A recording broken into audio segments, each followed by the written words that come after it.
Thukuru-inĩ wa kothi cia moko mbere ya Rugongo anyiti itemi rũhonge-inĩ rwa mathomo ma gĩkundi gĩtarĩ kĩa thirikari kuma bũrũri wa Germany macemanĩtie thukuru-inĩ ũyũ nĩguo kũmenya mamwe ma mathĩna marĩa arutwo ma kothi cia moko maratũngana namo, makiuga wa bata makĩria nĩ kwamba kũgĩa na ataaramu arĩa mangĩruta arutwo kothi cia ũthundũri. What can we do to expand them, identify the markets? Of course, here we can help those, but talking about a TVET center or another type of university, we are at a higher level of education and aspiration.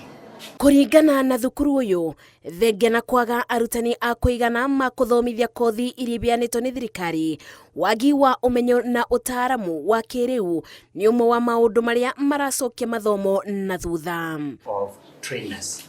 We have very few trainers. You find a department with only 2 trainers.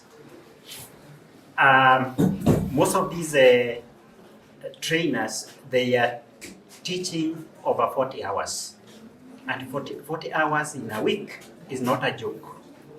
So we entirely asked humbly for chances to join you as part in employment opportunities in German companies.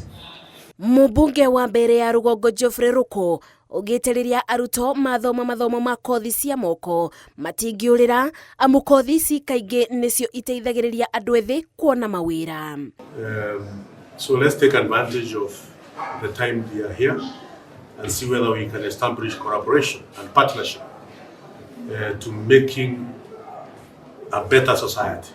Another thing on collaboration, sometimes these students will complete their courses and go back to their own homes. If we could collaborate in buying for them some toolkits, where maybe the school is guiding, they get some toolkits, it is a sewing machine, to go and start a business. I think. What are some of the things you can do as an institute here when it comes to improving agricultural productive practices on Berenol or to support agricultural extension? Gũkĩrĩ ũguo thukuru ici nĩ ciũrĩtio ona igĩtũnganaga na mathĩna maya, nĩ wega kũrora maũndũ marĩa ingĩbota kwĩkĩra itegwĩtio ũteithio, ũndũ ũrĩa ũngĩbotithia mũrutwo kwĩrũgamĩrĩra mũtũrĩre-inĩ. Ngĩribotera Inooro TV, njĩtagwo Mercy Wandia wa Mũrĩithi.